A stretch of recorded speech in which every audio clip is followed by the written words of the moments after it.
Well, 10 days after Congress missed the deadline to come up with a deal on student loan interest rates, it looks like lawmakers are ready to sit down and broker a deal. Now, as a reminder, interest rates doubled on July 1st from 3.4% to 6.8%.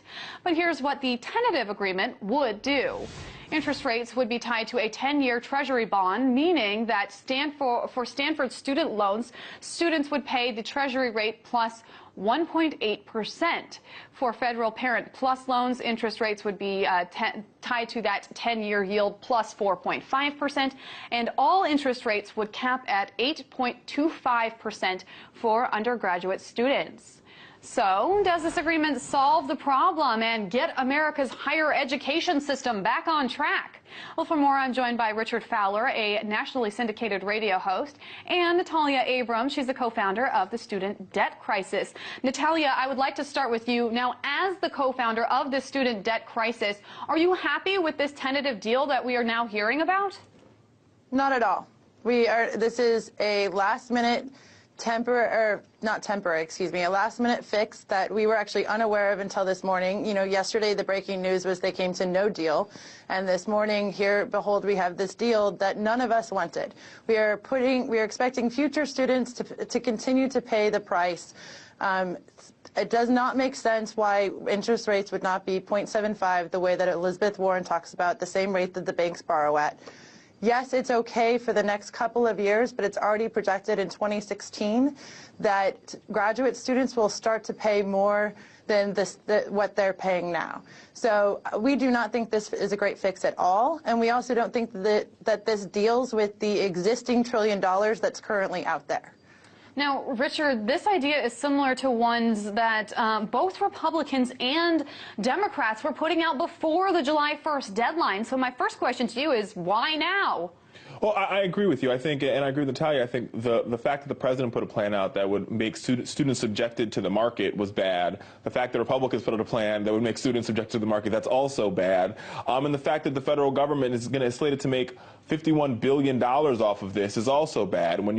So it's like students are in the negative going into the trillions and trillions of dollars of debt, and the federal government happens to be making $51 billion in profit to cut down, to get rid of our so-called deficit. So I think the problem that we have here is there's no consensus on the Hill to solve this problem, and unfortunately, while there is no consensus on the Hill, and while people are more concerned about raising campaign cash, the American students continue to suffer. And Natalia, a lot of people talk about this student loan hike, and they talk about the fact that it happened on July 1st. But do you think that we are losing track, as Richard says, of the larger overarching debate that just because it's raising now, we still have $1 trillion in current student debt? Yeah, well, here's my diploma from UCLA, right over there. That's where I went to school, and I wish that this was worth more. I went back to school when I was 26 years old to get a degree, to get a better job, and it didn't work. I have only $15,000 in debt, and I say only because the national average is $27,000, but it's far too much for 2 years of an education, and I'm discouraged from going to graduate school, which I was accepted to, because I'm not about to take on another $60,000. I'm part of the existing $1 trillion or 1.2 that's out there, and we need to deal with that. That's the only way we're going to overhaul the system, is if we actually focus on that $1.2 trillion. All of these interest rate hikes are such a small amount of the debate compared to the over 39 million borrowers with the existing debt. I think she's completely right. I think, I tell, when Sallie Mae calls me or when the banks call me, I want to say, hey, listen, do you want my degree back? You can repossess it if you'd like. Because you take, and I think, and the face of student loan debt has been sort of skewed by those on the right to be lazy students who sit at home and drink beers at home with their parents. That's just not true. When you look at the statistics, it tells you a majority of borrowers are over 30. Beyond the fact they're over 30, they're working full-time jobs. These are your teachers, your firefighters, your nurses, and your police officers. And while they're trying to protect the American people, they're being being dealt a bad hand by the American government. Absolutely. Now, Richard, there is something else I wanted to talk to you about. Dealing with this tentative plan, if it does in fact pass and everyone agrees on it, it would retroactively take back that student debt hike that happened on July 1st.